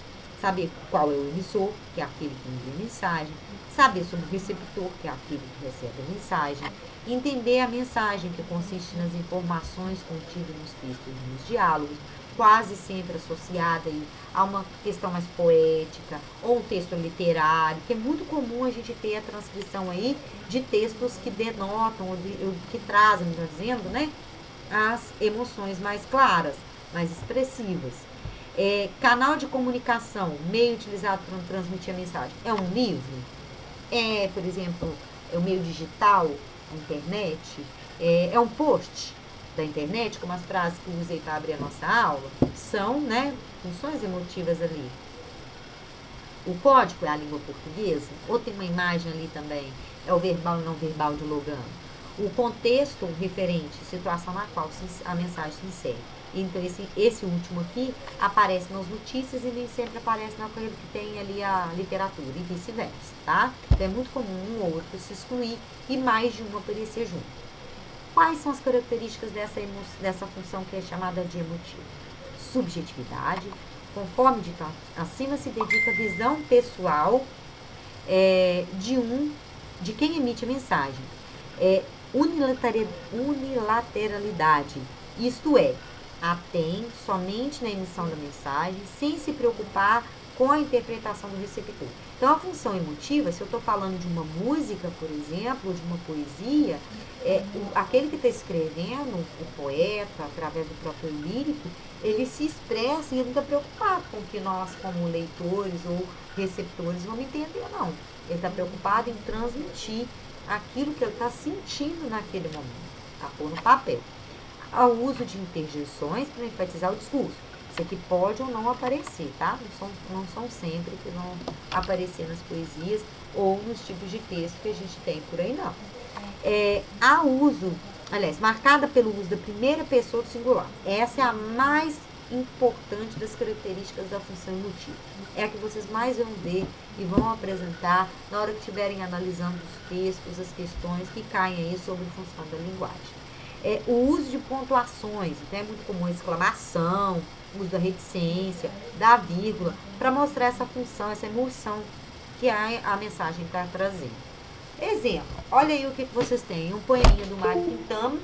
Observe aí os traços, né, da própria pontuação, como que ele está fazendo aí a jogada da reticência, do duplo travessão e de outras recorrências aí, como no final ele apresenta a exclamação. Então tá lá, o autorretrato. No retrato que me faço, traço a traço, às vezes me pinto nuvem, às vezes me pinto árvore, às vezes me pinto coisas de que nem tenho mais lembrança, ou coisas que não existem, mas que um dia existirão. E desta lida em que me busco, pouco a pouco, minha eterna semelhança. No final, que restará? Um desenho de criança corrigido por um louco. Então, observem que, intencionalmente, o livro da onde eu tirei isso, ele fez o desenho, né, de criança, como se fosse o louco que está escrevendo, fazendo aí a releitura do Mário Quintana. Só uma correção. O livro da onde eu tirei, ele está antes da ortografia nova de 2009, que mudou, né, essa construção aqui. Então, autorretrato passou a ser grafado com 2 L's, por causa da palavra estar com R ou com S. Autossabotagem também com 2 S, e antes era com Y, tá? Então, aqui eu não quis mudar, porque era do próprio, a imagem era a foto do livro, né? Então, eu mantive. Bom, função apelativa, também chamada de conativa. O que é isso? Ela vai estar centralizada em quem? Naquele que está ouvindo, um receptor. Ocorre a função conativa ou apelativa quando o emissor tenta convencer o receptor a praticar determinada ação. Então, a função apelativa, gente, ela é muito comum na propaganda. Vocês lembram lá do videozinho daquela profissional que vai lá e troca a frase do cego? Então, ela usa o que a gente chama da função conativa. Ela está centralizada no receptor, mas ela está apelando para que esse receptor faça determinada coisa. Então, é muito comum na propaganda, os verbos do imperativo, ou mostrar para o outro aquilo que eu estou tentando vender, tentando mostrar que imagem, que produto eu estou vendendo. Assume geralmente a forma de ordens, pedidos ou conselhos. É comum o uso do verbo no imperativo, como compre aqui e concorra a este lindo caso. Comum, isso não significa que vai estar em todos, mas a gente vê com frequência. Observe que no início, a função dele era assim, sou cego, por favor, me ajude. Então era um pedido, né? Ele estava fazendo um pedido. Quando ela modifica a frase, é um lindo dia, eu não posso vê-lo, ela faz isso de uma maneira indireta. Ela usa um pouco da função emotiva para mostrar o papel apelativo, para fazer com que a pessoa olhe para aquela pessoa que está ali pedindo esmola e a ajude.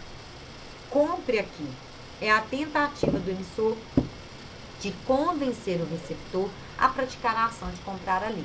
Então, é o que a gente vê na maior parte das propagandas, como a gente vê nessa e em outras situações. E o que nós temos aí de características? Como é que essa função pode ser abordada? Então, esse slide ele traz um pouquinho de cada coisa aí que eu acho válido. O que é essa função? A função conativa ou apelativa é uma das funções da linguagem definidas pelo linguista russo Ronan Jakobson, né? O Saussure apresentou uma estrutura e o Jakobson veio com essa outra parte. A função conativa tem ênfase no destinatário. Quem que é o destinatário? É o meu receptor, é o meu leitor, é o meu ouvinte, é o meu interlocutor, é com quem eu estou falando, certo? De modo que o objetivo é persuadir. O que é persuadir alguém? É convencer. Eu quero vender um produto, eu quero vender uma imagem, eu quero passar uma informação específica, eu quero convencer o outro a fazer determinada coisa. Por isso, a função é apelativa. Qual que é o objetivo dessa função?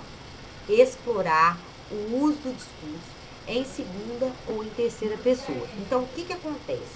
Vocês lembram lá que a função emotiva vai ter a primeira pessoa bem marcada. Eu, meu, minha ou nosso, né? Esse papel da primeira pessoa, que estava lá na função emotiva, na apelativa vai apresentar na segunda ou na terceira, que é o caso que está aqui, é o tu ou você. Por quê? Porque busca convencer o interlocutor, que é aquele com quem eu estou falando, a fazer com que ele venha ou tenha determinado tipo de comportamento, ou que ele compre determinado produto, faça determinada coisa. Muito comum nos anúncios publicitários, nos folders de venda de determinada coisa. Informações sobre o Covid, está tendo muito esse uso da função apelativa. Presente, então, nos livros didáticos, nos manuais, livros de autoajuda, textos publicitários. O mais comum que vocês vão ver nas provas são os textos publicitários, tá? A função conativa procura convencer o leitor a dar conselhos ou ordens, e a função da linguagem conativa utiliza vocativos. Então, isso aqui é importante que vocês relembrem, que utiliza vocativos, verbos no imperativo. Ah lá o ponto de exclamação de novo. E não aparecia na emotiva? Como assim? Então, às vezes, vai ter as duas num único texto. Sua finalidade é focar o discurso de modo que incite, provoque a atuação do interlocutor. Elementos. Esse tipo de linguagem, geralmente, é utilizado em alguns gêneros textuais, como os discursos políticos, as publicidades e propagandas. Um dos principais objetivos desse tipo de texto é persuadir, convencer o público para comprar um produto ou ir a um determinado evento, por exemplo. Fazer determinadas coisas, como a gente tem aí do Covid, tomar determinados cuidados. Então, é muito comum a função apelativa. Por ser uma função que tem entonação apelativa, a função conativa nos remete de imediato aos textos publicitários. No entanto, ela pode aparecer também em várias outras situações comunicativas de origem diferente, que a gente está, né, às vezes, foge ao nosso propósito. O mais comum é o texto publicitário. Quais são as características? São organizados de modo a buscar convencer o destinatário, que é o meu interlocutor, é o meu receptor, é o meu ouvinte. Os textos têm função conativa, apresentam características que permitem identificá-lo facilmente, como entonação apelativa, uso de verbos no imperativo, emprego de vocativos, usos de pronomes na segunda pessoa, tu, você, seu, né? Faça, verbo no imperativo, muito comum. Faça seu cadastro aqui, compre seu carro novo, compre sua casa nova, porque você tem um verbo imperativo e o seu, de uma vez só. Uso explícito de argumento, emprego de ambiguidade. Então, às vezes, aparece aí esse duplo papel, esse duplo sentido. Olha bem o exemplo aí. Você sabe onde mora o perigo? Acabe com ele. Então, observe que, ó, você sabe onde mora o perigo. Acabe. Observe que tem o pronome e aqui o verbo no imperativo. Então, aqui ele usou os dois pontos de uma vez só. Então, isso aqui é uma propaganda. Mas é uma propaganda que não está visando vender um produto, mas em informar, em alertar. Que se a gente não tomar cuidado com o mosquito da dengue, a gente não cuidar de determinadas coisas, né? A gente mesmo sabendo onde mora o perigo, a gente vai acabar contaminado, vai acabar sofrendo com as consequências da dengue. Estão cada vez mais sérios, né? São mais recorrentes. Essa propaganda aqui, né, esse informe publicitário, é do Ministério da Saúde, tem uma parceria. Opa, peraí, eu mudei sem querer. Neide. Diga. Eu acabei esquecendo, porque tem muito tempo que eu não estudo essa ortografia de português. Mas o que seria um verbo no imperativo? Quando você dá uma ordem. Faça isso. Assim. Faça aquilo. Então, acabe. Quando os verbos estiver expressando uma ordem, significa que eles estão no imperativo. Ordem ou pedido. Nós vamos frisar isso mais detalhadamente, outro ponto da linguagem, mas é importante que a gente fale isso também. Porque às vezes você visualiza e fala, mas o que está no imperativo ali? Ele está te dando uma ordem, olha lá, acabe com ele, faça isso, compre aquilo, venda aquilo. Tá vendo? Essa forma do verbo de te fazer ali um rótulo de comprar, de vender, de expressar essa ordem. Uma ordem é o pedido, porque às vezes é pedido. É necessário que se reflita sobre isso. Então, às vezes, ele vai trazer ali um conceito de pedido, mas por trás é ordem, tá? Então, a gente tem que tomar as nossas providências. Se a gente não cuidar do lixo, ele vai acabar com você. Então, é você que tem que acabar com ele. Certo? Esse acabe aqui é um exemplo do que você está me perguntando. Mas é bom a gente frisar. Sempre que vocês tiverem dúvida, não deixe de perguntar, não. Vamos lá no próximo, que vai falar da poética, e o exemplo vai trazer ali. Função poética. O que ela faz? Poética já traz pra gente, né, gente? Poesia. Toda poesia tem função poética? Tem, beleza. Toda música tem função poética? Também. Mas a função poética pode aparecer em alguns tipos de texto que estão ali camuflados. Um texto que é em prosa, por exemplo. O que é prosa, o que é verso? Prosa é o texto em parágrafos. O texto que vocês vão escrever para o Enem na redação é um texto em prosa.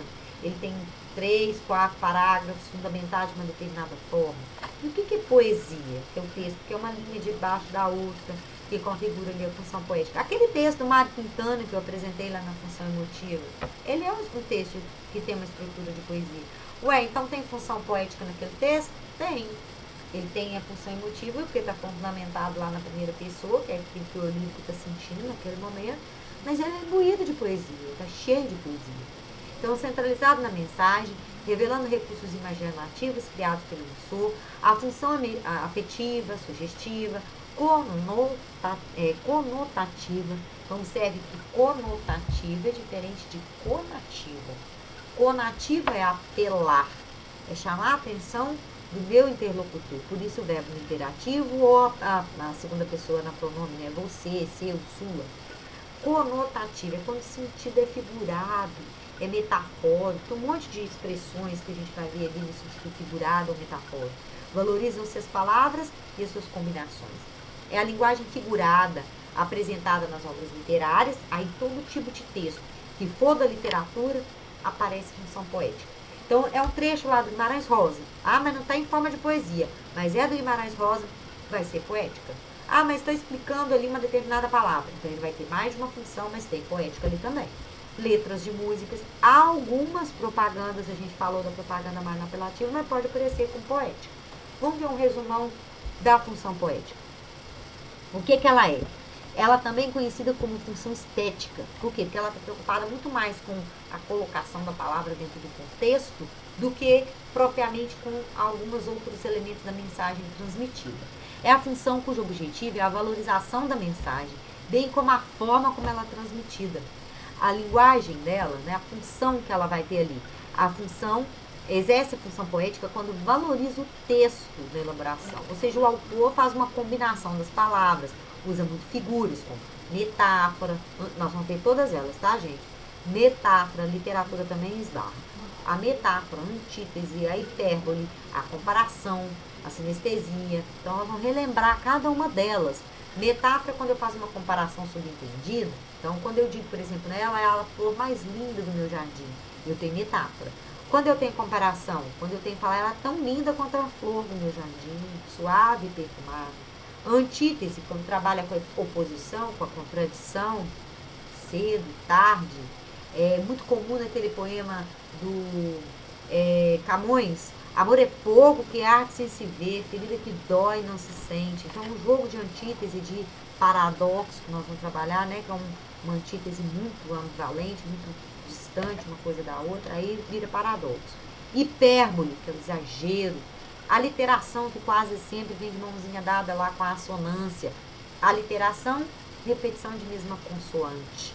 Assonância, repetição de mesma vogal. Nós vamos ver isso dentro das abordagens e dentro dos textos que eu acho que fica mais consistente para vocês. Exploração dos sentidos e dos sentimentos. Expressão do chamado do eu lírico, entre outros.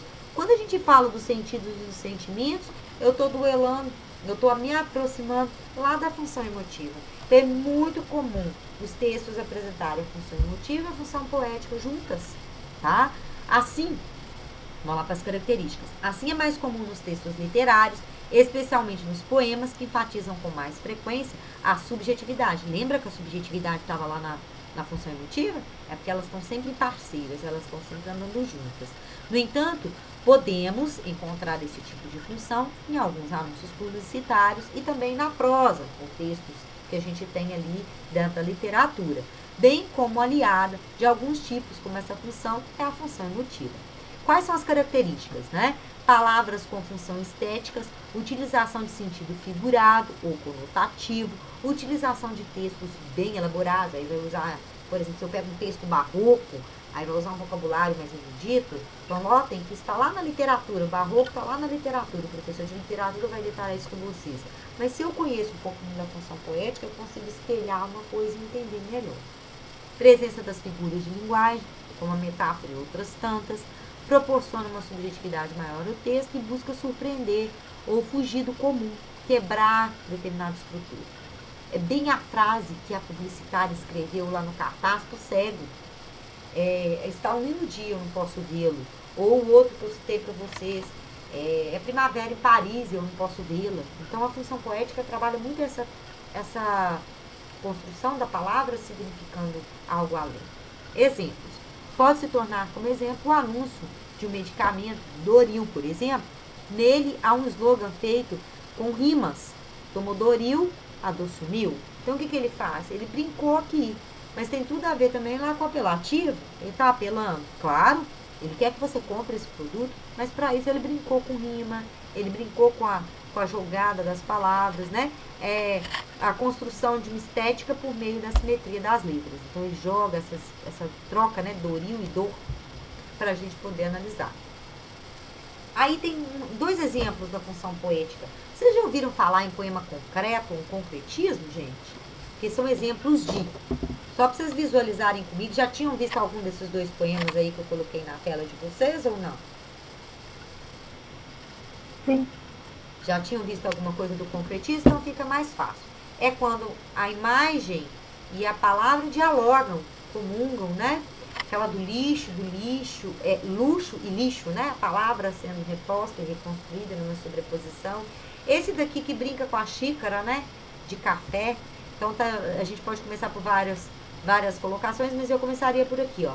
Na tarde fria de julho, voa o cheiro, o barulho do café descendo quente pelo bule reluzente. E me pergunto, já em prosa, existe coisa mais gostosa? Então ele está associado, né? Que coisa mais gostosa é a xícara do café, o café quente sendo servido, a ideia, né, da fumaça. E aí a gente tem a releitura da palavra, ou seja, eu tenho que observar que o poema se constitui no desenho da xícara e observe que o ponto de interrogação é exatamente a asa da xícara onde eu vou estar segurando para tomar o café. Aí tem um outro, né, que brinca também com essa estrutura, já traz aí a estrutura narrativa. Era um homem bem vestido, foi beber no botequim. Bebeu muito, bebeu tanto, que saiu de lá assim. Olha como é que vai embaralhando as letras, tá? É como se eu estivesse embaralhando os passos. As casas passavam em volta numa procissão sem fim. As coisas todas rodando assim, assim, assim, assim, assim. O que a gente observa? Que ele estava bêbado. Mesmo porque bebeu tanto que, né? E botequim. Então, a ideia da releitura de que ele está bêbado, com tudo confuso, a gente vê bem no poema. Vou falar da última de hoje, que vai ficar faltando algumas, mas a gente retoma em funções na nossa aula da semana que vem e eu aprofundo com vocês. Quero trazer algumas questões para a gente fazer juntos em cima disso, tá? Tanto de funções de linguagem quanto de linguagem verbal e não verbal. Ocorre quando o referente é posto em destaque. Mas o que é referente? Ou seja, quando a intenção principal do emissor é informar o receptor. O referente, gente, vai ser a informação. A função referencial é diferente da poética, que está colocada lá em ressignificar a palavra. A referencial é só informar. Então, aconteceu um acidente na esquina da casa de vocês. Então, a função referencial vem para dar notícia, para contar o fato. Ela não está preocupada em florear, ela não está preocupada em ressignificar a linguagem. A linguagem é clara, direta e precisa, procurando traduzir a realidade com objetividade. É característica de textos científicos. Então, por exemplo, quando eu estou falando de um artigo científico que está falando sobre Covid, é referencial. O texto jornalístico está falando, por exemplo, sobre um determinado lugar que aconteceu um desabamento, algo semelhante. Ou mesmo didático, que é o que a gente está vendo aqui. Quando eu pego a própria definição de função referencial que está aí na tela de vocês, eu tenho também a própria função referencial, que é o que eu vou aprofundar com vocês a partir dela na aula que vem. Aí tem um exemplo. Tesouro arqueológico. Centenas de ânforas de vinho são encontradas e fotografadas por uma câmera instalada em um robô nos restos de 2 navios fenícios que naufragaram na costa de Israel há 2.500 anos. Segundo especialistas, esses são provavelmente os naufrágios mais antigos do que se tem conhecimento no Mediterrâneo.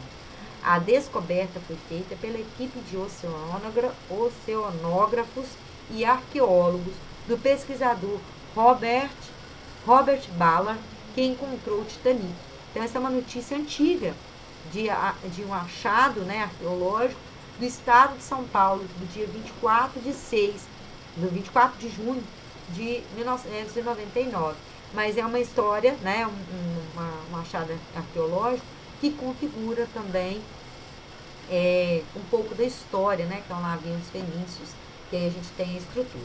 O intervalo de vocês começa às 7:50, é isso mesmo?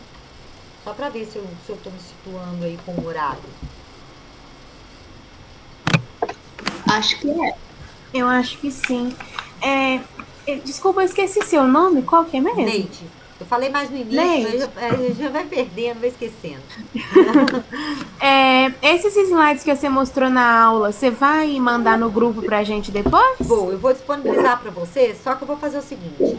Eu vou combinar com o Adriano para postar os slides. Eu acho que eu tô gravando direitinho a aula, tenho quase certeza. Sei. Se ela estiver gravando, eu disponibilizo a gravação e os slides, porque vai que vocês querem voltar em alguma coisa da nossa fala. Eu acho bacana vocês terem como ir e vir, tá? É uma maneira para memorizar. Mas de todo jeito eu disponibilizo os slides. Até esse aqui de função referencial hoje. Beleza? Ok. Obrigada. Vou combinar com ele. Então, ó, uma boa pausa para vocês. Boas aulas, né? Que vocês têm mais aulas hoje ainda.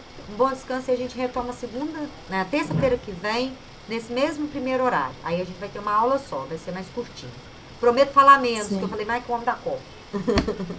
Que isso. Então valeu, Tchau, viu, gente? Até a semana que vem. Tchau. Tchau. Tchau.